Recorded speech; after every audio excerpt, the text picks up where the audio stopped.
You're watching Horseman News at 9 with Bo Jack. Tonight, our top stories. The Federal Unemployment Taxation Act, or F.U.T.A, is projected to lead to record inflation.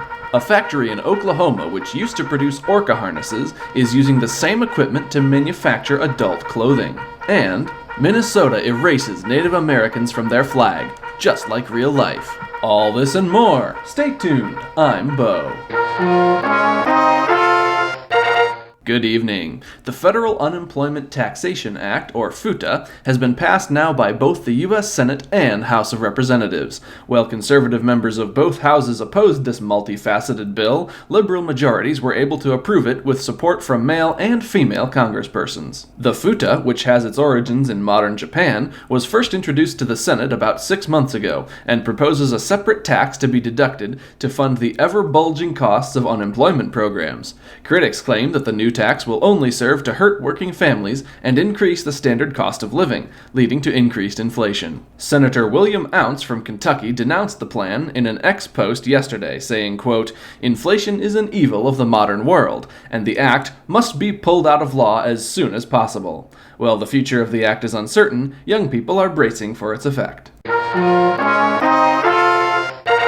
That is your top story for the hour. In other news, obesity continues to be a major problem in the United States. Fast food remains popular with younger generations, and mobile food delivery has compounded that by making it even easier to access. The effects on the economy, however, have never been better. While business in some areas is booming, others have had to take more creative approaches to maintain their revenue streams. One such factory in Oklahoma used to produce orca harnesses for SeaWorld aquariums. Now, they produce adult clothing.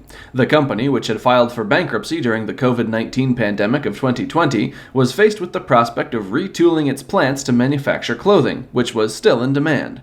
However, the company lacked any cash reserves and found itself unable to finance the change. Fortunately, the CEO found an alternative: continue to manufacture orca-size harnesses, but rebrand them as novelty clothing. The factory has since expanded its workforce by 50%, and its revenue has tripled in the past 18 months. With that, Horseman News will return after a short break.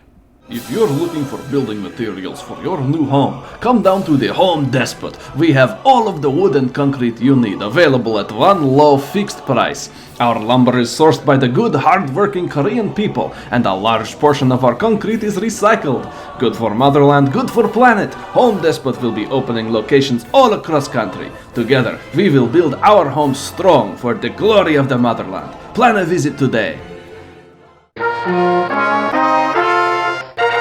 Welcome back. Next up is Horseman Weather. Yesterday, a person was killed by a shark in the state of Kansas. This shocking turn follows a line of severe thunderstorms that plagued the state yesterday, unleashing hurricane-force winds, hail, and lightning.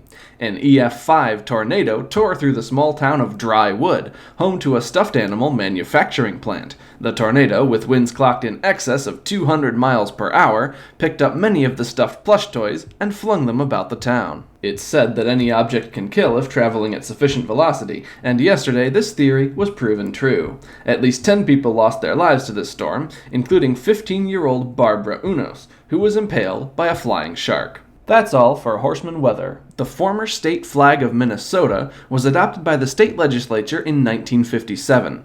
Recently, however, controversy has broken out surrounding its somewhat antiquated image. Native American tribes in particular have voiced opposition to the seal, which depicts a homesteader and a native, both with weapons. Several native tribes refuse to fly the state flag, and many of its opponents suggest the image represents the displacement of Native Americans. The state has therefore decided to replace its flag with a new design.